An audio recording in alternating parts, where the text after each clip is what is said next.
ನಮಸ್ಕಾರ, ವಿವಿಸಿ ನ್ಯೂಸ್ಗೆ ಸ್ವಾಗತ. ನಾನು ತುಳಸಿ ಹರೀಶ್. ಇದು ಈ ಕ್ಷಣದ ಹೆಡ್ಲೈನ್ಸ್. ಸೋಮನಹಳ್ಳಿ ಮಲ್ಲಯ್ಯ ಕೃಷ್ಣ ಕಣ್ಮರೆ, ಅಪಾರ ಮಂದಿಯಿಂದ ಕಂಬನಿಯ ಮಹಾಪೂರ. ಬುಧವಾರ ಹುಟ್ಟೂರಿನಲ್ಲಿ ಅಂತ್ಯಕ್ರಿಯೆ. ಎಸ್ಎಂ ಕೃಷ್ಣ ಅವರ ನಿಧನದ ಸುದ್ದಿ ಕೇಳಿ ತೀವ್ರ ಆಘಾತವಾಯಿತು. ಕೃಷ್ಣ ಅವರ ಕುಟುಂಬದವರಂತೆ ನಾನು ಸಮಾನ ದುಃಖಿ. ಎಸ್ಎಂಕೆ ನಿಧನಕ್ಕೆ ಕಂಬನಿ ಮಿಡಿದ ದೇವೇಗೌಡರು. ಹಿಂಸಾಚಾರಕ್ಕೆ ತಿರುಗಿದ ಪಂಚಮಸಾಲಿ ಹೋರಾಟ, ಸುವರ್ಣ ಸೌಧದ ಮುಂದೆ ಕಲ್ಲು ತೂರಾಟ, ಪೊಲೀಸರಿಂದ ಲಾಠಿ ಚಾರ್ಜ್, ಸ್ವಾಮೀಜಿ ವಶಕ್ಕೆ. ಕರುನಾಡಿನ ಹಿರಿಯ ರಾಜಕೀಯ ಮುತ್ಸದ್ದಿ, ಹಲವು ಸಾಧನೆಗಳ ಹರಿಕಾರ, ಪದ್ಮ ವಿಭೂಷಣ ಪ್ರಶಸ್ತಿ ಪುರಸ್ಕೃತ ಮಾಜಿ ಮುಖ್ಯಮಂತ್ರಿ, ಮಾಜಿ ರಾಜ್ಯಪಾಲ, ಕೇಂದ್ರದ ವಿದೇಶಾಂಗ ವ್ಯವಹಾರಗಳ ಮಾಜಿ ಸಚಿವ ಎಸ್ಎಂ ಕೃಷ್ಣ ಅವರು ತೀವ್ರ ಅನಾರೋಗ್ಯದ ಹಿನ್ನೆಲೆಯಲ್ಲಿ ಇಂದು ಮುಂಜಾನೆ ನಿಧನರಾದರು. ಮೃತರು ಪತ್ನಿ ಪ್ರೇಮಾ ಕೃಷ್ಣ, ಪುತ್ರಿಯರಾದ ಶಾಂಭವಿ, ಮಾಳವಿಕಾ ಸೇರಿದಂತೆ ಅಪಾರ ಸಂಖ್ಯೆಯ ಬೆಂಬಲಿಗರನ್ನ ಬಿಟ್ಟು ಅಗಲಿದ್ದಾರೆ. ಅಂತ್ಯಕ್ರಿಯೆ ಬುಧವಾರ ಹುಟ್ಟೂರಾದ ಮಂಡ್ಯ ಜಿಲ್ಲೆ ಮದ್ದೂರು ತಾಲೂಕಿನ ಸೋಮನಹಳ್ಳಿಯಲ್ಲಿ ಸಕಲ ಸರ್ಕಾರಿ ಗೌರವಗಳೊಂದಿಗೆ ನಡೆಯಲಿದೆ. ಕೆಲವು ದಿನಗಳಿಂದ ಅನಾರೋಗ್ಯಕ್ಕೆ ಒಳಗಾಗಿದ್ದ ಅವರು ಆಸ್ಪತ್ರೆಗೂ ದಾಖಲಾಗಿದ್ದರು. ಚೇತರಿಸಿಕೊಂಡಿದ್ದ ಅವರನ್ನ ಮನೆಗೆ ಕರೆತರಲಾಗಿತ್ತು. ಆದರೆ ಅನಾರೋಗ್ಯ ಕಾಡಿದ್ದರಿಂದ ಚಿಕಿತ್ಸೆ ನೀಡಲಾಗುತ್ತಿತ್ತಾದರೂ 1 ತಿಂಗಳಿನಿಂದ ಅವರ ಆರೋಗ್ಯದಲ್ಲಿ ತೀವ್ರ ವ್ಯತ್ಯಯವಾಗಿತ್ತು. ಇದರಿಂದ ಬೆಂಗಳೂರಿನ ಸದಾಶಿವನಗರದಲ್ಲಿರುವ ಅವರ ನಿವಾಸದಲ್ಲಿಯೇ ಚಿಕಿತ್ಸೆ ನೀಡಲಾಗುತ್ತಿತ್ತು. ಚಿಕಿತ್ಸೆ ಫಲಕಾರಿಯಾಗದೆ ಮುಂಜಾನೆ 2:30 ಹೊತ್ತಿಗೆ ವಿಧಿವಶರಾದರು. ಸದಾಶಿವನಗರದಲ್ಲಿರುವ ಶಾಂಭವಿ ನಿವಾಸದಲ್ಲಿ ಇಂದು ದಿನಪೂರ್ತಿ ಸಾರ್ವಜನಿಕರ ದರ್ಶನಕ್ಕೆ ವ್ಯವಸ್ಥೆ ಮಾಡಲಾಗಿದ್ದು, ಬುಧವಾರ ಬೆಳಗ್ಗೆ ಹುಟ್ಟೂರು ಸೋಮನಹಳ್ಳಿಗೆ ಕೃಷ್ಣ ಅವರ ಪಾರ್ಥಿವ ಶರೀರವನ್ನು ಕೊಂಡೊಯ್ಯಲಾಗುತ್ತದೆ. ಎಸ್ಎಂ ಕೃಷ್ಣ ಅವರ ಹುಟ್ಟೂರು ಸೋಮನಹಳ್ಳಿಯಲ್ಲಿ ಅವರ ಪಿತ್ರಾರ್ಜಿತ ಆಸ್ತಿಯಲ್ಲಿ ಕೆಫೆ ಕಾಫಿ ಡೇ ನಡೆಯುತ್ತಿದ್ದು, ಅಲ್ಲೇ ಅಂತ್ಯಕ್ರಿಯೆ ನಡೆಯಲಿದೆ. ಇದಕ್ಕಾಗಿ ಎಲ್ಲಾ ರೀತಿಯ ಸಿದ್ಧತೆ ನಡೆಯುತ್ತಿದೆ. ಡಿಸಿಎಂ ಡಿಕೆ ಶಿವಕುಮಾರ್, ಮಂಡ್ಯ ಜಿಲ್ಲೆ ಉಸ್ತುವಾರಿ ಸಚಿವ ಚಲುವರಾಯಸ್ವಾಮಿ, ಶಾಸಕ ಉದಯ್ ಸೇರಿದಂತೆ ಹಲವಾರು ಮಂದಿ ಸ್ಥಳಕ್ಕೆ ತೆರಳಿ ಪೂರ್ವ ಸಿದ್ಧತೆ, ಉಸ್ತುವಾರಿ ನೋಡಿಕೊಳ್ಳುತ್ತಿದ್ದಾರೆ. ಜಿಲ್ಲಾಡಳಿತ ಕೂಡ ಅಗತ್ಯ ಸಿದ್ಧತೆಗಳಿಗೆ ತಯಾರಿ ಆರಂಭಿಸಿದೆ. ನಾಳೆ ಬೆಳಗ್ಗೆ ಎಸ್ಎಂ ಕೃಷ್ಣ ಅವರ ಪಾರ್ಥಿವ ಶರೀರ ಬೆಂಗಳೂರಿನಿಂದ ಮದ್ದೂರಿನವರೆಗೂ ರಸ್ತೆ ಮೂಲಕ ಮೆರವಣಿಗೆಯಲ್ಲಿ ಸಾಗಲಿದೆ. ನಂತರ ಸೋಮನಹಳ್ಳಿಯಲ್ಲಿ ಸಂಜೆ 4 ಗಂಟೆಗೆ ಒಕ್ಕಲಿಗ ಸಂಪ್ರದಾಯದಂತೆ ಅಂತ್ಯಕ್ರಿಯೆ ನಡೆಯಲಿದೆ ಎಂದು ಕುಟುಂಬಸ್ಥರು ತಿಳಿಸಿದ್ದಾರೆ. ಮುನ್ನೆಚ್ಚರಿಕೆ ಕ್ರಮವಾಗಿ ಬಿಗಿ ಪೊಲೀಸ್ ಬಂದೋಬಸ್ತ್ ಏರ್ಪಡಿಸಲಾಗಿದೆ. ಎಸ್ಎಂ ಕೃಷ್ಣ ಅವರ ನಿಧನದ ಹಿನ್ನೆಲೆ 3 ದಿನಗಳ ಕಾಲ ರಾಜ್ಯಾದ್ಯಂತ ಶೋಕಾಚರಣೆ ಘೋಷಣೆ ಮಾಡಲಾಗಿದ್ದು, ನಾಳೆ ಸರ್ಕಾರಿ ರಜೆ ಘೋಷಣೆ ಮಾಡಲಾಗಿದೆ. ರಾಜ್ಯ ಸರ್ಕಾರದ ಅಧಿಕೃತ ಆದೇಶದ ಪ್ರಕಾರ ಇಂದಿನಿಂದ ಡಿಸೆಂಬರ್ 12ರವರೆಗೆ 3 ದಿನ ಶೋಕಾಚರಣೆ ಜಾರಿಯಲ್ಲಿದ್ದು, ಯಾವುದೇ ಸಾರ್ವಜನಿಕ ಮನೋರಂಜನಾ ಕಾರ್ಯಕ್ರಮಗಳಿರುವುದಿಲ್ಲ. ರಾಜ್ಯ ಸರ್ಕಾರದ ಎಲ್ಲಾ ಕಟ್ಟಡಗಳ ಮೇಲೆ ರಾಷ್ಟ್ರಧ್ವಜವನ್ನ ಅರ್ಧಮಟ್ಟದಲ್ಲಿ ಆರಿಸಲಾಗುವುದು ಎಂದು ತಿಳಿಸಲಾಗಿದೆ. ರಾಜ್ಯ ಸರ್ಕಾರ ತನ್ನೆಲ್ಲ ಅಧಿಕೃತ ಕಾರ್ಯಕಲಾಪಗಳನ್ನು ಶೋಕಾಚರಣೆಗೆ ಹಿನ್ನೆಲೆ ಬದಿಗೊತ್ತಿದೆ. ಡಿಸೆಂಬರ್ 12ರಂದು ನಡೆಯಬೇಕಿದ್ದ ಸಚಿವ ಸಂಪುಟ ಸಭೆಯನ್ನು ಡಿಸೆಂಬರ್ 13ರ ಸಂಜೆ 4 ಗಂಟೆಗೆ ಮುಂದೂಡಲಾಗಿದೆ. ಮಾಜಿ ಮುಖ್ಯಮಂತ್ರಿ ಹಾಗೂ ಮಾಜಿ ರಾಜ್ಯಪಾಲ ಎಸ್ಎಂ ಕೃಷ್ಣ ಅವರ ನಿಧನಕ್ಕೆ ಮಾಜಿ ಪ್ರಧಾನಮಂತ್ರಿ ಎಚ್ಡಿ ದೇವೇಗೌಡರು, ಕೇಂದ್ರ ಸಚಿವ ಎಚ್ಡಿ ಕುಮಾರಸ್ವಾಮಿ ಅವರು ಸಂತಾಪ ಸೂಚಿಸಿದ್ದಾರೆ. ಮಾಜಿ ಮುಖ್ಯಮಂತ್ರಿಗಳು, ಮಾಜಿ ರಾಜ್ಯಪಾಲರು, ಮಾಜಿ ವಿದೇಶಾಂಗ ಸಚಿವರು ಹಾಗೂ ಪದವಿ ವಿಭೂಷಣ ಪ್ರಶಸ್ತಿ ಪುರಸ್ಕೃತರಾದ ಎಸ್ಎಂ ಕೃಷ್ಣ ಅವರ ನಿಧನದ ಸುದ್ದಿ ಕೇಳಿ ತೀವ್ರ ಆಘಾತವಾಯಿತು. ಕೃಷ್ಣ ಅವರ ಕುಟುಂಬದವರಂತೆ ನಾನು ಸಮಾನ ದುಃಖಿ. ದೇವರು ಅವರ ಕುಟುಂಬಕ್ಕೆ ದುಃಖ ಭರಿಸುವ ಶಕ್ತಿ ನೀಡಲಿ, ಅವರ ಆತ್ಮಕ್ಕೆ ಶಾಂತಿ ಸಿಗಲೆಂದು ಅವರು ಪ್ರಾರ್ಥಿಸಿದ್ದಾರೆ. ರಾಜ್ಯದ ವಿಧಾನಸಭಾ ಅಧ್ಯಕ್ಷರು, ಉಪಮುಖ್ಯಮಂತ್ರಿಗಳು, ಮುಖ್ಯಮಂತ್ರಿಗಳು, ಕೇಂದ್ರ ಸಚಿವರು, ರಾಜ್ಯಪಾಲರು ಸೇರಿದಂತೆ ಅನೇಕ ಉನ್ನತ ಹುದ್ದೆಯಲ್ಲಿ ದಕ್ಷತೆಯಿಂದ ಕರ್ತವ್ಯ ನಿರ್ವಹಿಸಿ ರಾಜ್ಯಕ್ಕೆ, ದೇಶಕ್ಕೆ ತಮ್ಮದೇ ಆದ ಅನುಪಮ ಕೊಡುಗೆ ನೀಡಿದ್ದ ಹಿರಿಯರು, ಮತ್ಸದಿಗಳಾದ ಎಸ್ಎಂ ಕೃಷ್ಣ ಅವರ ನಿಧನದ ಸುದ್ದಿ ಕೇಳಿ ಬಹಳ ದುಃಖ ಉಂಟಾಯಿತು ಎಂದು ಕೇಂದ್ರ ಸಚಿವ ಎಚ್ಡಿ ಕುಮಾರಸ್ವಾಮಿ ತಿಳಿಸಿದ್ದಾರೆ. ವೈಯಕ್ತಿಕವಾಗಿ ನನಗೆ ಅವರ ಅಗಲಿಕೆಗೆ ಬಹಳ ದುಃಖ ಉಂಟು ಮಾಡಿದೆ. ಈ ಚೇತನಕ್ಕೆ ಚಿರಶಾಂತಿ ಸಿಗಲಿ ಹಾಗೂ ಈ ದುಃಖವನ್ನು ಭರಿಸುವ ಶಕ್ತಿಯನ್ನ ಭಗವಂತ ಅವರ ಕುಟುಂಬಕ್ಕೆ, ಅಭಿಮಾನಿಗಳಿಗೆ, ರಾಜ್ಯದ ಜನತೆಗೆ ಕರುಣಿಸಲಿ. ಕರ್ನಾಟಕ ಕಂಡ ಅತ್ಯುತ್ತಮ ಮುಖ್ಯಮಂತ್ರಿಗಳಲ್ಲಿ ಒಬ್ಬರಾಗಿದ್ದ ಹಿರಿಯರು, ಮತ್ಸದ್ದಿಗಳಾದ ಎಸ್ಎಂ ಕೃಷ್ಣ ಅವರು ನಮ್ಮನ್ನ ಅಗಲಿರುವ ಸುದ್ದಿ ಕೇಳಿ ಬಹಳ ನೋವುಂಟಾಯಿತು. ಜೆಡಿಎಸ್ ಯುವ ಘಟಕದ ರಾಜ್ಯಾಧ್ಯಕ್ಷ ನಿಖಿಲ್ ಕುಮಾರಸ್ವಾಮಿ ತಿಳಿಸಿದ್ದಾರೆ. 2A ಮೀಸಲಾತಿಗೆ ಆಗ್ರಹಿಸಿ ಲಿಂಗಾಯತ ಪಂಚಮಸಾಲಿ ಸಮುದಾಯದ ಹೋರಾಟ ಮಂಗಳವಾರ ತೀವ್ರ ಸ್ವರೂಪ ಪಡೆದುಕೊಂಡಿದ್ದು, ಬೆಳಗಾವಿಯ ಸುವರ್ಣಸೌಧಕ್ಕೆ ಮುತ್ತಿಗೆ ಹಾಕಲು ಯತ್ನಿಸಿದರು. ಈ ವೇಳೆ ಪೊಲೀಸರು ಪ್ರತಿಭಟನಾಕಾರರನ್ನ ನಿಯಂತ್ರಿಸಲು ಲಾಠಿ ಚಾರ್ಜ್ ನಡೆಸಿದರು. ವಿಧಾನಮಂಡಲ ಚಳಿಗಾಲದ ಅಧಿವೇಶನ ನಡೆಯುತ್ತಿರುವ ಸುವರ್ಣ ವಿಧಾನಸೌಧದ ಸುತ್ತ ಪೊಲೀಸರು ಬ್ಯಾರಿಕೇಡ್ಗಳನ್ನು ಹಾಕಿದರು. ಪ್ರತಿಭಟನಾಕಾರರು ಬ್ಯಾರಿಕೇಡ್ಗಳನ್ನು ತಳ್ಳಿ ಸುವರ್ಣಸೌಧಕ್ಕೆ ನುಗ್ಗಲು ಯತ್ನಿಸಿದರು. ಇದರಿಂದ ಸುವರ್ಣಸೌಧ ಮುಂಭಾಗ ಭಾರೀ ಐಡ್ರಾಮಾ ಸೃಷ್ಟಿಯಾಗಿದ್ದು, ಪೊಲೀಸರಿಗೆ ಹಾಗೂ ಪ್ರತಿಭಟನಾಕಾರರಿಗೆ ಗಾಯಗಳಾಗಿದ್ದು, ಪರಿಸ್ಥಿತಿ ಉದ್ವಿಗ್ನಗೊಂಡಿದೆ. ಬಸವಜಯ ಮೃತ್ಯುಂಜಯ ಸ್ವಾಮಿ ನೇತೃತ್ವದಲ್ಲಿ ಪಂಚಮಸಾಲಿ ಸಮಾಜ 2A ಮೀಸಲಾತಿಗೆ ಆಗ್ರಹಿಸಿ ಪ್ರತಿಭಟನೆ ನಡೆಸುತ್ತಿದ್ದು, ಇಂದು ಟ್ರ್ಯಾಕ್ಟರ್ ರ್ಯಾಲಿಯ ಮೂಲಕ ಸುವರ್ಣಸೌಧಕ್ಕೆ ಮುತ್ತಿಗೆ ಹಾಕಲು ಯತ್ನಿಸಿದರು. ಈ ವೇಳೆ ಪೊಲೀಸರು ಮತ್ತು ಪಂಚಮಸಾಲಿ ಸಮಾಜದವರ ನಡುವೆ ತಳ್ಳಾಟ, ನೂಕಾಟ ನಡೆದಿದೆ. ಆಕ್ರೋಶಗೊಂಡ ಪ್ರತಿಭಟನಾಕಾರರು ಸರ್ಕಾರಿ ವಾಹನಗಳು, ಶಾಸಕರು ಮತ್ತು ಎಂಎಲ್ಸಿಗಳಿಗೆ ಸೇರಿದ ವಾಹನಗಳ ಮೇಲೆ ಕಲ್ಲು ತೂರಾಟ ನಡೆಸಿದರು. ಕಲ್ಲು ತೂರಾಟದಲ್ಲಿ 20ಕ್ಕೂ ಅಧಿಕ ಪೊಲೀಸರಿಗೆ ಗಾಯಗಳಾಗಿದ್ದರೆ 50ಕ್ಕೂ ಅಧಿಕ ಹೋರಾಟಗಾರರು ಗಾಯಗೊಂಡಿದ್ದಾರೆ. ಪರಿಸ್ಥಿತಿ ಕೈಮೀರುತ್ತಿರುವುದನ್ನು ಗಮನಿಸಿದ ಹೆಚ್ಚುವರಿ ಪೊಲೀಸ್ ಮಹಾನಿರ್ದೇಶಕ ಆರ್ ಹಿತೇಂದ್ರ ಅವರು ಲಾಠಿಚಾರ್ಜ್ಗೆ ಆದೇಶಿಸಿದ್ದಾರೆ. ಲಾಠಿಚಾರ್ಜ್ನಲ್ಲಿ ಹಲವಾರು ಪ್ರತಿಭಟನಾಕಾರರು ಗಾಯಗೊಂಡಿದ್ದು, ಅವರನ್ನು ಆಸ್ಪತ್ರೆಗೆ ರವಾನಿಸಲಾಗಿದೆ. ಇನ್ನು ಈ ಹೋರಾಟ ತೀವ್ರ ಸ್ವರೂಪ ಪಡೆದುಕೊಂಡಿದ್ದು, ಪರಿಸ್ಥಿತಿ ಕೈಮೀರುವ ಹಂತಕ್ಕೆ ಹೋಗಿದೆ. ಹೀಗಾಗಿ ಪ್ರತಿಭಟನೆಯ ನೇತೃತ್ವ ವಹಿಸಿರುವ ಕೂಡಲ ಸಂಗಮದ ಬಸವ ಜಯ ಮೃತ್ಯುಂಜಯ ಸ್ವಾಮೀಜಿ ಅವರನ್ನ ಪೊಲೀಸರು ವಶಕ್ಕೆ ಪಡೆದುಕೊಂಡಿದ್ದಾರೆ. ಹೆಚ್ಚುವರಿ ಎಸ್ಪಿ ನಾರಾಯಣ್ ಬರಮಣಿ ಅವರು ಸ್ವಾಮೀಜಿ ಅವರನ್ನ ಇನೋವಾ ಕಾರಿನಲ್ಲಿ ಕರೆದುಕೊಂಡು ಹೋದರು. ಇನ್ನು ರಾಜಕೀಯ ನಾಯಕರಾದ ಬಸನಗೌಡ ಪಾಟೀಲ್ ಯತ್ನಾಳ್, ಈರಣ್ಣ ಕಡಾಡಿ, ಅರವಿಂದ್ ಬೆಲ್ಲದ್ ಸೇರಿದಂತೆ ಹಲವರನ್ನ ಪೊಲೀಸರು ವಶಕ್ಕೆ ಪಡೆದುಕೊಂಡಿದ್ದಾರೆ. ಬಿಲ್ಡರ್ನ್ ಅಸೋಸಿಯೇಷನ್ ಆಫ್ ಇಂಡಿಯಾ ಮೈಸೂರು ಕೇಂದ್ರ ಆಯೋಜಿಸಿರುವ ಬಿಇಐ 24ನೇ ಬೃಹತ್ ವಸ್ತು ಪ್ರದರ್ಶನವನ್ನು ಡಿಸೆಂಬರ್ 12ರಿಂದ 18ರವರೆಗೆ ಮೈಸೂರಿನ ಮಹಾರಾಜ ಕಾಲೇಜು ಮೈದಾನದಲ್ಲಿ ಏರ್ಪಡಿಸಲಾಗಿದೆ ಎಂದು ಮೈ ಬಿಲ್ಡರ್ 24 ಅಸೋಸಿಯೇಷನ್ ಅಧ್ಯಕ್ಷ ಕೆಟಿ ಗೋವಿಂದರಾಜು ತಿಳಿಸಿದರು. ಮೈಸೂರಿನಲ್ಲಿಂದು ಪತ್ರಿಕಾಗೋಷ್ಠಿಯಲ್ಲಿ ಈ ಬಗ್ಗೆ ಮಾಹಿತಿ ನೀಡಿದ ಅವರು, ಈ ಬಾರಿಯ ವಸ್ತು ಪ್ರದರ್ಶನದಲ್ಲಿ ಇತ್ತೀಚಿನ ಆವಿಷ್ಕಾರಗೊಂಡಿರುವ ಕಟ್ಟಡ ಸಾಮಗ್ರಿಗಳ ಸಮಗ್ರ ಪರಿಚಯವನ್ನು ಮಾಡಲಾಗುವುದು. ಈ 5 ದಿನಗಳ ಪ್ರದರ್ಶನಕ್ಕೆ ಮೈಸೂರು ಹಾಗೂ ಸುತ್ತಮುತ್ತಲಿನ ಜನತೆ ಭೇಟಿ ನೀಡಿ ಕಟ್ಟಡ ಸಾಮಗ್ರಿಗಳ ಮಾಹಿತಿ ಪಡೆಯುತ್ತಾರೆ. ಈ ವಸ್ತು ಪ್ರದರ್ಶನದಲ್ಲಿ ದೇಶ ಮತ್ತು ವಿದೇಶಗಳ ಕಟ್ಟಡ ಮಾದರಿ ವಸ್ತುಗಳನ್ನು ಪ್ರದರ್ಶನವನ್ನು ಆಯೋಜಿಸಲಾಗಿದೆ ಎಂದು ತಿಳಿಸಿದರು. ಅಡುಗೆ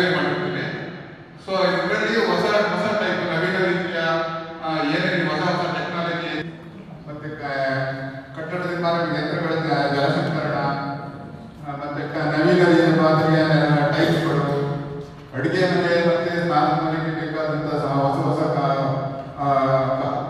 ಅಲಂಕಾರಿಕ ಸಾಮಗ್ರಿಗಳು ಸಹ ಎಕ್ಸಿಬಿಟ್ ಮಾಡ್ತಾ ಇದ್ದಾರೆ.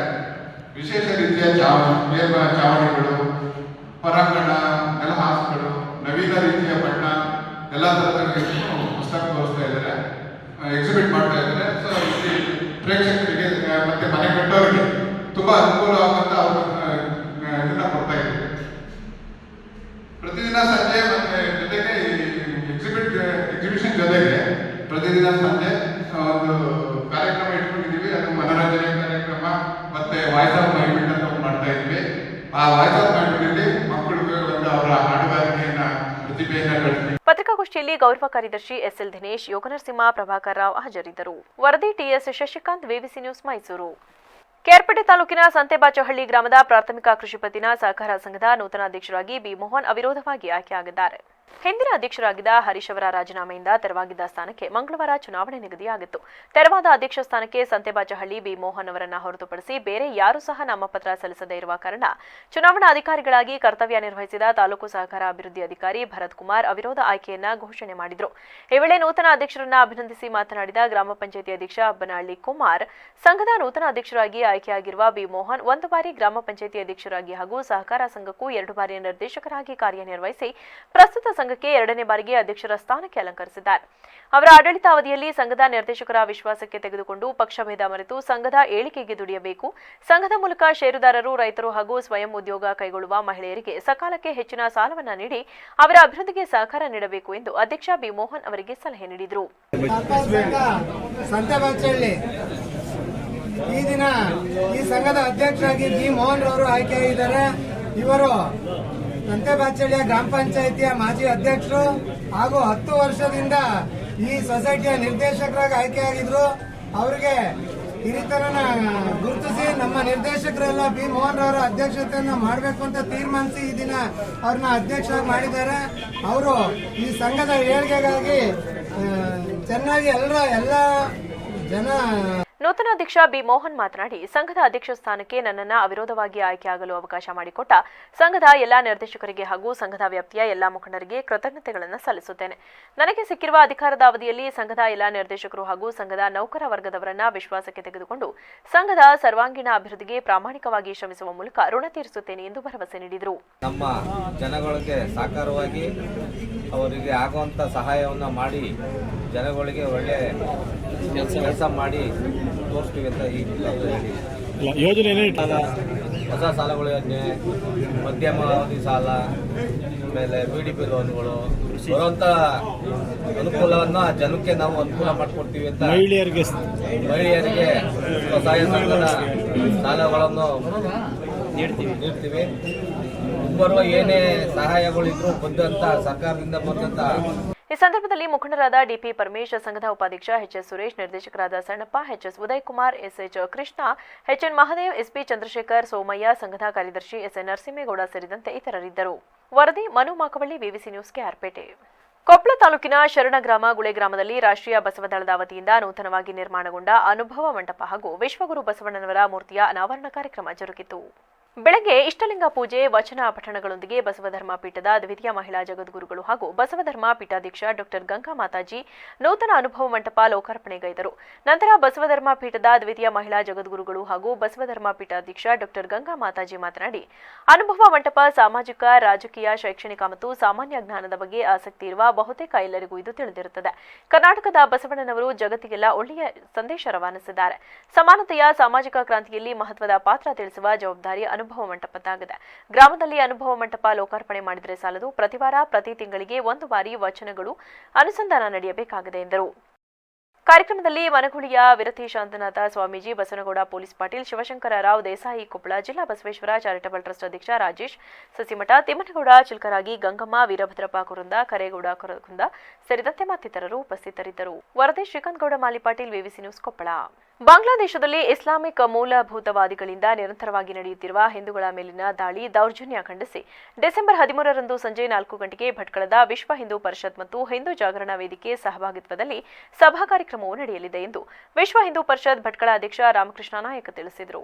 ಭಟ್ಕಳ ಪಟ್ಟಣದ ದಂಟಿನ ದುರ್ಗಾ ದೇವಸ್ಥಾನದಲ್ಲಿ ಆಯೋಜಿಸಲಾದ ಪತ್ರಿಕಾಗೋಷ್ಠಿಯಲ್ಲಿ ಮಾತನಾಡುತ್ತಿದ್ದ ಅವರು, ಭಾರತದ ನೆರೆಯ ದೇಶ ಮತ್ತು ನಾವೇ ನಿರ್ಮಿಸಿಕೊಟ್ಟಂತಹ ಬಾಂಗ್ಲಾದೇಶದಲ್ಲಿ ಅಲ್ಪಸಂಖ್ಯಾತ ಹಿಂದೂಗಳ ಮೇಲೆ 4 ತಿಂಗಳಿನಿಂದ ನಿರಂತರ ದಾಳಿ, ಹಲ್ಲೆಗಳು ನಡೆಯುತ್ತಿವೆ. ಅಲ್ಲಿನ ಮಹಿಳೆಯರು, ಯುವತಿಯ ಮೇಲೆ ಅತ್ಯಾಚಾರ, ಅಲ್ಲಿನ ಹಿಂದೂ ದೇವಾಲಯದ ಮೇಲೆ ದಾಳಿ ಮತ್ತು ಧ್ವಂಸಗಳಂತಹ ಕೃತ್ಯದಲ್ಲಿ ಅಲ್ಲಿನ ಮುಸ್ಲಿಂ ಸಮುದಾಯ ನಡೆಸುತ್ತಿದೆ. ಹಿಂದೂಗಳನ್ನ ಕಂಡಲ್ಲಿ ದಾಳಿ ನಡೆಸಿ ಅವರನ್ನ ಹತ್ಯೆ ನಡೆಸುತ್ತಿದ್ದಾರೆ. ಇನ್ನು ಬಾಂಗ್ಲಾ ಇಸ್ಕಾನ್ ದೇವಾಲಯದ ಮುಖ್ಯಸ್ಥ ಹಾಗೂ ಸನ್ಯಾಸಿ ಚಿನ್ಮಯ ಕೃಷ್ಣದಾಸ್ ಅವರು ಅಲ್ಲಿನ ಕೇಸರಿ ಧ್ವಜ ಹಿಡಿದು ಪ್ರತಿಭಟನಾ ಮೆರವಣಿಗೆ ಮಾಡಿದ ಹಿನ್ನೆಲೆ ಅಕ್ರಮವಾಗಿ ಅಲ್ಲಿನ ಸರ್ಕಾರ ಅವರನ್ನ ಬಂಧಿಸಿದೆ. ಈ ಎಲ್ಲ ವಿಷಯವನ್ನ ಖಂಡಿಸಿ ಅಲ್ಲಿನ ಹಿಂದೂಗಳ ಪರವಾಗಿ ಅವರಿಗೆ ಬೆಂಬಲ ನೀಡುವ ಹಿನ್ನೆಲೆಯಲ್ಲಿ ಡಿಸೆಂಬರ್ 13ರಂದು ಸಭಾ ಕಾರ್ಯಕ್ರಮ ನಡೆಯಲಿದ್ದು, ಸಮಸ್ತ ಹಿಂದೂ ಸಮಾಜ ಬಾಂಧವರು ಮಧ್ಯಾಹ್ನ ನಂತರ ತಮ್ಮೆಲ್ಲ ವ್ಯಾಪಾರ ವಹಿವಾಟು ಕೆಲಸ ಕಾರ್ಯಗಳನ್ನು ಸ್ವಯಂ ಪ್ರೇರಣೆಯಿಂದ ಸ್ಥಗಿತಗೊಳಿಸಿ ಸಂಘಟಿತ ಹಾಗೂ ಶಾಂತಿಯುತ ಪ್ರತಿಭಟನೆಯಲ್ಲಿ ಪಾಲ್ಗೊಳ್ಳಬೇಕು ಎಂದು ಮನವಿ ಮಾಡಿದರು. ಗೊತ್ತೇ ಇದೆ, ನಮ್ಮ ನೆರೆಯ ಬಾಂಗ್ಲಾದಲ್ಲಿ, ನಾವೇ ನಿರ್ಮಿಸಿಕೊಟ್ಟಂತ ಬಾಂಗ್ಲಾದೇಶದಲ್ಲಿ ಇವತ್ತು ಅಲ್ಲಿನ ಅಲ್ಪಸಂಖ್ಯಾತ ಹಿಂದೂಗಳ ಮೇಲೆ ಕಳೆದ 4-5 ತಿಂಗಳುಗಳಿಂದ ನಿರಂತರವಾಗಿ ದಾಳಿ ನಡೀತಾ ಇದೆ. ಅಲ್ಲಿ ಮಾತೆಯರ ಮೇಲೆ ಅತ್ಯಾಚಾರ, ಅಲ್ಲಿ ದೇಗುಲಗಳನ್ನು ಧ್ವಂಸ ಮಾಡುವಂಥದ್ದು, ಹಿಂದೂಗಳನ್ನು ಕಂಡಲ್ಲಿ ಹತ್ಯೆ ಮಾಡ್ತಾ ಇದ್ದಾರೆ. ಹಾಗೆ ಚಿನ್ಮಯ ಕೃಷ್ಣ ದಾಸ್ ಅನ್ನುವಂಥ ಇಸ್ಕಾನ್ ಸಂಸ್ಥೆಯ ಮುಖ್ಯಸ್ಥ, ಅವರು ಸನ್ಯಾಸಿ, ಒಂದು ಪ್ರತಿಭಟನಾ ಮೆರವಣಿಗೆ ಮಾಡಿದ್ರು ಅನ್ನೋ ಉದ್ದೇಶದಿಂದ, ಅಲ್ಲಿ ಕೇಸರಿ ಧ್ವಜ ಇಟ್ಕೊಂಡು ಮೆರವಣಿಗೆ ಮಾಡಿದ್ರು ಅನ್ನೋ ಉದ್ದೇಶದಿಂದ ಅಕ್ರಮವಾಗಿ ಅವರನ್ನ ಬಂಧಿಸಿದ್ದಾರೆ. ಅವರಿಗೆ ನಮ್ಮ ಬೆಂಬಲ ಸೂಚಿಸುವ ಸಲುವಾಗಿ ಹಾಗೂ ಈ ವಿಷಯವನ್ನ, ಅಲ್ಲಿ ನಡೀತಿರುವಂತ ಕ್ರೌರ್ಯವನ್ನ ಖಂಡಿಸಬೇಕು ಅನ್ನುವಂಥ ದೃಷ್ಟಿಯಿಂದ ವಿಶ್ವ ಹಿಂದೂ ಪರಿಷತ್ ಹಾಗೂ ಹಿಂದೂ ಜಾಗರಣ ವೇದಿಕೆ ಸಮಸ್ತ ಹಿಂದೂ ಸಮಾಜದ ಎಲ್ಲರ ಸಹಭಾಗಿ. ಈ ಸಂದರ್ಭದಲ್ಲಿ ಹಿಂದೂ ಜಾಗರಣ ವೇದಿಕೆ ಸಂಯೋಜಕ ಮತ್ತು ಕಾರ್ಯಕ್ರಮದ ಸಹ ಸಂಚಾಲಕ ಜಯಂತ ನಾಯಕ ಬೆಣಂದೂರು, ವಿಶ್ವ ಹಿಂದೂ ಪರಿಷತ್ ಉಪಾಧ್ಯಕ್ಷರಾದ ಗೋವಿಂದ ಕಾರ್ವಿ, ಭಾಸ್ಕರ್ ಆಚಾರ್ಯ, ರಾಷ್ಟ್ರೀಯ ಸ್ವಯಂ ಸೇವಕ ಸಂಘದ ಪ್ರಮುಖ ಶಿವಾನಂದ ದೇವಾಡಿಗ ಸೇರಿದಂತೆ ಇತರರು ಉಪಸ್ಥಿತರಿದ್ದರು. ವರದಿ ಲೋಕೇಶ್ ನಾಯಕ್, ವಿವಿಸಿ ನ್ಯೂಸ್ ಭಟ್ಕಳ. ವಿದ್ಯಾರ್ಥಿಗಳು ಇಂದಿನ ಅಂತರ್ಜಾಲ ಮಾಧ್ಯಮಗಳ ಸುಳಿಯಲ್ಲಿ ಸಿಕ್ಕು ಅತಿ ಚಿಕ್ಕ ವಯಸ್ಸಿನಲ್ಲಿ ಬದುಕನ್ನು ಹಾಳಿ ಮಾಡಿಕೊಳ್ಳುತ್ತಿರುವುದು ದುರಂತರವೇ ಸರಿ ಎಂದು ಕರ್ನಾಟಕ ರಾಜ್ಯ ಮಕ್ಕಳ ಹಕ್ಕುಗಳ ರಕ್ಷಣಾ ಆಯೋಗದ ಸದಸ್ಯ ಶೇಖರ್ ಗೌಡ ರಾಮರತ್ನಾಳ ತಿಳಿಸಿದರು. ಗದಗ ಜಿಲ್ಲೆಯ ಗಜೇಂದ್ರಗಡ ಪಟ್ಟಣದ ಸ್ಥಳೀಯ ಎಸ್ಎಂ ಭೂಮರೆಡ್ಡಿ ಪದವಿ ಪೂರ್ವ ಮಹಾವಿದ್ಯಾಲಯದಲ್ಲಿ ಜಿಲ್ಲಾಡಳಿತ, ಜಿಲ್ಲಾ ಪಂಚಾಯತ್, ಕರ್ನಾಟಕ ರಾಜ್ಯ ಮಕ್ಕಳ ಹಕ್ಕುಗಳ ರಕ್ಷಣಾ ಆಯೋಗ ಬೆಂಗಳೂರು, ಜಿಲ್ಲಾ ಕಾನೂನು ಸೇವೆಗಳ ಪ್ರಾಧಿಕಾರ, ಮಹಿಳಾ ಮತ್ತು ಮಕ್ಕಳ ಅಭಿವೃದ್ಧಿ ಇಲಾಖೆ ವತಿಯಿಂದ ವಿದ್ಯಾರ್ಥಿನಿಯರಿಗೆ ಬಾಲ್ಯ ವಿವಾಹ ನಿಷೇಧ ಕಾಯ್ದೆ ಹಾಗೂ ಪೋಕ್ಸೋ ಕಾಯ್ದೆ ಮತ್ತು ಆರ್ಟಿಇ ಕಾಯ್ದೆ ಕುರಿತು ಅರಿವು ಕಾರ್ಯಕ್ರಮವನ್ನು ಉದ್ದೇಶಿಸಿ ಮಾತನಾಡಿದ ಅವರು, ವಿದ್ಯಾರ್ಥಿನಿಯರು ಇಂದಿನ ಅಂತರ್ಜಾಲ ಮಾಧ್ಯಮಗಳ ಸುಳಿಯಲ್ಲಿ ಸಿಕ್ಕು ಅತಿ ಚಿಕ್ಕ ವಯಸ್ಸಿನಲ್ಲಿ ಬದುಕನ್ನು ಹಾಳಿ ಮಾಡಿಕೊಳ್ಳುತ್ತಿದ್ದಾರೆ. 18 ವರ್ಷದ ಒಳಗಿನ ವಿದ್ಯಾರ್ಥಿನಿಯರಿಗೆ ಸಮಾಜದಲ್ಲಿ ಹಲವಾರು ದುರುಳರು ಲೈಂಗಿಕ ಶೋಷಣೆಯನ್ನು ಮಾಡುತ್ತಾ ಅವರ ಜೀವನವನ್ನ ಹಾಳು ಮಾಡುತ್ತಿರುವ ಘಟನೆಗಳು ಹೆಚ್ಚಾಗಿ ನಡೆಯುತ್ತಿರುವುದು ಆಘಾತಕಾರಿ ಬೆಳವಣಿಗೆ. ಇಂತಹ ಘಟನೆಯನ್ನು ತಡೆಯಲು ಸರ್ಕಾರ ಹಲವಾರು ಯೋಜನೆಗಳನ್ನು ರೂಪಿಸಿದ್ದು, ಆ ರೀತಿಯಾದ ಘಟನೆಗಳು ಜರುಗಿದಲ್ಲಿ ಮಕ್ಕಳ ರಕ್ಷಣಾ ಘಟಕಕ್ಕೆ ದೂರು ನೀಡಬೇಕು. ಮಕ್ಕಳ ರಕ್ಷಣಾ ಘಟಕವು ದಿನದ 24 ಗಂಟೆಗಳ ಕಾಲ ಕಾರ್ಯನಿರ್ವಹಿಸುತ್ತಿದ್ದು, ಮಕ್ಕಳು, ಮಹಿಳೆಯರು ಇದರ ಸದುಪಯೋಗ ಪಡೆದುಕೊಳ್ಳಬೇಕೆಂದು ಕರೆ ನೀಡಿದರು. ಮಾಜಿ ಸದಸ್ಯರ ಅಳಿಯನ ಮದುವೆ 1 ತಿಂಗಳ ಮೇಲೆ 26 ದಿವಸ ಕಡಿಮೆ ಇತ್ತು. ಆ ಮದುವೆ ಅವರು ಡಾಕ್ಟರ್ ಸರ್ಟಿಫಿಕೇಟ್ ಮಾಡಿಸಿ ರೆಡಿ ಮಾಡಿದ್ರು. ಶಾಲೆ ಪ್ರಕಾರ 1 ತಿಂಗಳ ಮೇಲೆ 26 ದಿವಸ ಕಡಿಮೆ ಇತ್ತು. ಅದನ್ನ ಮದುವೆಯನ್ನ ಅವರು ಕಡ್ಡಾಯವಾಗಿ ಅಧಿಕಾರವನ್ನು ಬಳಸಿ ಮಾಡಬೇಕನ್ನೋರು, ನಾವು ನಿಮ್ಮ ಅಧಿಕಾರ ದೊಡ್ಡದಲ್ಲ, ಕಾಯ್ದೆ ದೊಡ್ಡದು ಅಂತ ಹೇಳಿ ನಾವು ಮಾಡಿ ತೋರಿಸಿದ್ವಿ. ಇಂಜೆಕ್ಷನ್ ಆರ್ಡರ್ ಮಾಡಿ ಮದುವೆಯನ್ನ ನಿಲ್ಲಿಸಿರ್ತಕ್ಕಂತಹದ್ದು ಕೂಡ ಕೊಪ್ಪಳ ಜಿಲ್ಲೆಗೆ ಪ್ರಥಮವಾಗಿರ್ತಕ್ಕಂಥ ಕೀರ್ತಿ ಸಲ್ಲುತ್ತೆ. ಈ ರೀತಿಯಾಗಿರ್ತಕ್ಕಂತಹ ಕಟ್ಟುನಿಟ್ಟಿನ ಕಾಯ್ದೆಯನ್ನ ಅನುಷ್ಠಾನ ಮಾಡಬೇಕಾದಾಗ ಏನ್ ಮಾಡ್ಬೇಕಾಗಾದ್ರೆ ನಾವೇನ್ ಮಾಡ್ಬೇಕು ಸರ್? ಹಾಗಾದ್ರೆ ನಮ್ಗೆ ಯಾಕೆ ಹೇಳಕತ್ತಿದ್ರಿ ಅಂತ ಹೇಳಿದ್ರೆ, ನೀವು ನಿಮಗಿರ್ತಕ್ಕಂಥ ಹಕ್ಕುಗಳನ್ನ, ನಿಮಗಿರ್ತಕ್ಕಂಥ ಸೌಲಭ್ಯಗಳನ್ನ ಬಳಸ್ಕೊಳ್ಬೇಕು ಅಂತ ಹೇಳಿದ್ರೆ ನೀವು ಈ ಕಾಯ್ದೆಯ ಕಾನೂನಿನ ಅರಿವನ್ನ ತಿಳ್ಕೊಳ್ಬೇಕಾಗುತ್ತೆ. ಇದಕ್ಕೆ ಏನ್ ಮಾಡ್ತೀರಿ ಹಾಗಾದ್ರೆ? ನೀವು ಇಂತಹ ಸಮಸ್ಯೆಯಲ್ಲಿ ನೀವು ಸಿಕ್ಕಾಕೊಂಡ್ರಿ ಅಥವಾ ನಿಮ್ಮ ಸ್ನೇಹಿತರು ಯಾರೋ ಜೂನಿಯರ್ ಸಿಕ್ಕಾಕೊಂಡ್ರಿ, ಏನ್ ಮಾಡ್ತೀರಿ? ಯಾರು ಹೇಳ್ತೀರಿ? ಜಿಲ್ಲಾ ಮಕ್ಕಳ ರಕ್ಷಣಾಧಿಕಾರಿ ರಫೀಕಾ ಎಂ ಆಳೂರು, ತಾಲೂಕು ಪಂಚಾಯತ್ ಕಾರ್ಯನಿರ್ವಾಹಕ ಅಧಿಕಾರಿ ಮಂಜುಳಾ, ಪಿಎಸ್ಐ ಸೋಮನಗೌಡರು, ಶಿಶು ಅಭಿವೃದ್ಧಿ ಯೋಜನಾಧಿಕಾರಿ ವಿರೂಪಾಕ್ಷಯ್ಯ ಹಿರೇಮಠ, ಜಿಲ್ಲಾ ಮಾನಸಿಕ ಆರೋಗ್ಯ ಅಧಿಕಾರಿ ಶ್ರೀಧರ್ ಎಂಸಿ ಸೇರಿದಂತೆ ಮತ್ತಿತರರು ಉಪಸ್ಥಿತರಿದ್ದರು. ವರದಿ ಶರಣು ಕಟ್ಟಿಮನಿ, ವಿವಿಸಿ ನ್ಯೂಸ್, ಗಜೇಂದ್ರಗಡ, ಗದಗ. ಮಳವಳ್ಳಿ ತಾಲೂಕು ಕಾನೂನು ಸೇವೆಗಳ ಸಮಿತಿ, ವಕೀಲರ ಸಂಘ ಹಾಗೂ ಕೆಎನ್ ನಾಗೇಗೌಡ ಕಾನೂನು ಕಾಲೇಜು ವತಿಯಿಂದ ಮಾನವ ಹಕ್ಕುಗಳ ದಿನಾಚರಣೆ ಕಾರ್ಯಕ್ರಮ ಪಟ್ಟಣದ ಕೆಎನ್ ನಾಗೇಗೌಡ ಕಾನೂನು ಕಾಲೇಜು ಆವರಣದಲ್ಲಿ ನಡೆಸಲಾಯಿತು. ಕಾರ್ಯಕ್ರಮವನ್ನು 1ನೇ ಹೆಚ್ಚುವರಿ ಸಿವಿಲ್ ನ್ಯಾಯಾಧೀಶೆ ಕಾವ್ಯಶ್ರೀ ಉದ್ಘಾಟಿಸಿ ಮಾತನಾಡಿ, ಪ್ರತಿಯೊಬ್ಬ ಮಾನವ ತನ್ನ ಹಕ್ಕುಗಳ ಬಗ್ಗೆ ತಿಳಿದುಕೊಳ್ಳಬೇಕಾಗಿದೆ. ಆಗ ಮಾತ್ರ ದೇಶದ ಅಭಿವೃದ್ಧಿಯಾಗಲು ಸಾಧ್ಯ. ಪ್ರತಿಯೊಬ್ಬ ತನ್ನದೇ ಆದ ಹಕ್ಕುಗಳನ್ನು ಹೊಂದಿದ್ದು ಅದನ್ನು ತಿಳಿದುಕೊಂಡು ಪ್ರಜಾಪ್ರಭುತ್ವದಲ್ಲಿ ಹಕ್ಕುಗಳನ್ನು ಚಲಾಯಿಸಿ ಅದರ ಅನುಕೂಲಗಳನ್ನು ಪಡೆದುಕೊಳ್ಳಿ ಎಂದು ಕರೆ ನೀಡಿದರು. Yes, that we call the main theme of 2024 human rights is our rights, our future. That means we have to use our rights in right way. When we come across the transformation of human, we can see that when from the anthropological sector, human has been grown up in different transformation. Like as we seen from the Homo sapiens to this technological way, we have grown up too much higher, far away that no one can reach behind the human tendency. That's what I would like to say. And what is the main intention that we are celebrating the Human Rights Day in your law college means you are being a student of a law, you should know about the importance of what the value of the statute and how you people took the statutes and make changes of the law. That is the main intention to organize the day of. ಈ ವೇಳೆ ಸರ್ಕಾರಿ ವಕೀಲ ಶ್ರೀಕಂಠಸ್ವಾಮಿ ಮಾತನಾಡಿ, ಮಾನವ ಹಕ್ಕುಗಳನ್ನು ಪಡೆಯಬೇಕು ಎಂಬುದರ ಬಗ್ಗೆ ವಿದ್ಯಾರ್ಥಿಗಳಿಗೆ ತಿಳಿಸಿಕೊಟ್ಟವರು. ಕಾರ್ಯಕ್ರಮದಲ್ಲಿ ಕೆಎನ್ ನಾಗೇಗೌಡ, ಕಾನೂನು ಕಾಲೇಜು ಪ್ರಾಂಶುಪಾಲ ಮಂಜು, ಅಪರ ಸರ್ಕಾರಿ ವಕೀಲ ಶ್ರೀಕಂಠಸ್ವಾಮಿ, ಪ್ರಾಂಶುಪಾಲ ವೇದಮೂರ್ತಿ ಸೇರಿದಂತೆ ಹಲವರಿದ್ದರು. ತಾರತಮ್ಯ ಆಗಲಿ, ಜಾತಿ ನಿಂದನೆಗಳಾಗಲಿ, ಅವರಿಗೆ ರಾಜಕೀಯವಾಗಿ, ಸಾಮಾಜಿಕವಾಗಿ, ಶೈಕ್ಷಣಿಕವಾಗಿ ಎಲ್ಲದರಲ್ಲೂ ಸಮಾನತೆ ದೊರಕಬೇಕು ಅನ್ನೋ ಒಂದು ಕಾರಣಕ್ಕೋಸ್ಕರ ಈ ಮಾನವ ಹಕ್ಕು. ಯಾಕೆ ಈ ಮಾನವ ಹಕ್ಕುಗಳ ಪರಿಸ್ಥಿತಿ ನಾವು ಮಾಡಬೇಕಾಗಿರೋ ಉದ್ದೇಶ ಯಾಕೆ ಅಂದ್ರೆ, ಎಲ್ಲ ಕಡೆ ನೋಡಿ, ಕೇವಲ ನಮ್ಮ ಭಾರತ ದೇಶದಲ್ಲಿ ಅಲ್ಲ, ಇಲ್ಲೂ ಒಂದು ಕೇವಲ ಇಲ್ಲೇ ಜಾತಿ ನಿಂದನೆ ಅಥವಾ ಲಿಂಗ ತಾರತಮ್ಯ ಮಾಡ್ತಾರೆ ಅಂತಲ್ಲ, ಇಡೀ ವಿಶ್ವದಲ್ಲೇ ಎಲ್ಲ ರಾಷ್ಟ್ರದಲ್ಲೂ ಒಂದಲ್ಲ ಒಂದು ಸಮಸ್ಯೆಯಿಂದ ಈ ಮಾನವರ ಜೊತೆ ಬಾಂಧವ್ಯ ಇರ್ತಾ ಇದೆ. ಈ ಕಾರಣಕ್ಕೋಸ್ಕರನೇ ಎಲ್ಲ ಕಡೆಯೂ ಹಕ್ಕುಗಳ ಮೂಲಕ ಸಮಾನತೆಯನ್ನು ತರಬೇಕು ಅನ್ನೋ ಉದ್ದೇಶದಿಂದ ಈ ಮಾನವ ಹಕ್ಕು ಆಯೋಗವನ್ನು ರಚನೆ ಮಾಡಿ.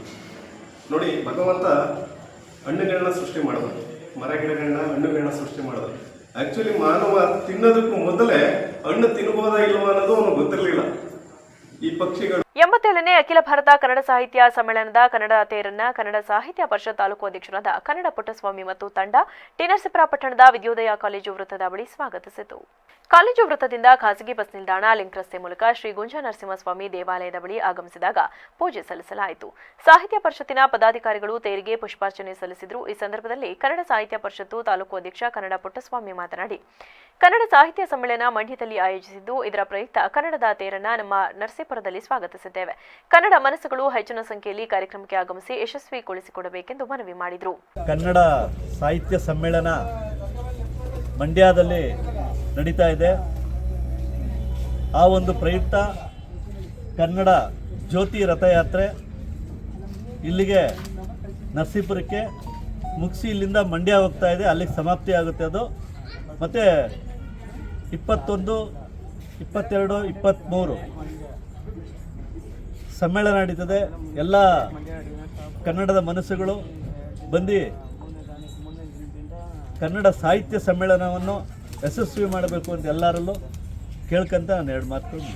ಕನ್ನಡ ಕನ್ನಡ ಸಾಹಿತ್ಯ ಪರಿಷತ್ತಿನ ಬನ್ನೂರು ಹೋಬಳಿ ಮಹಿಳಾ ಘಟಕದ ಅಧ್ಯಕ್ಷೆ ಮಂಜುಳಾ ಎಂಸಿ ಮಾತನಾಡಿ, ಕನ್ನಡ ನಾಡಿನ ರಥಯಾತ್ರೆ ನಮ್ಮ ನರಸೀಪುರಕ್ಕೆ ಆಗಮಿಸಿರುವುದು ಸಂತಸ ತಂದಿದೆ. ಕನ್ನಡ ಭಾಷೆ ನಮ್ಮ ಉಸಿರಾಗಿ ಹೆಸರಾಗಲಿ. ಈ ರಥಯಾತ್ರೆ ನಮ್ಮೆಲ್ಲರಿಗೂ ದಾರಿದೀಪವಾಗಲಿ.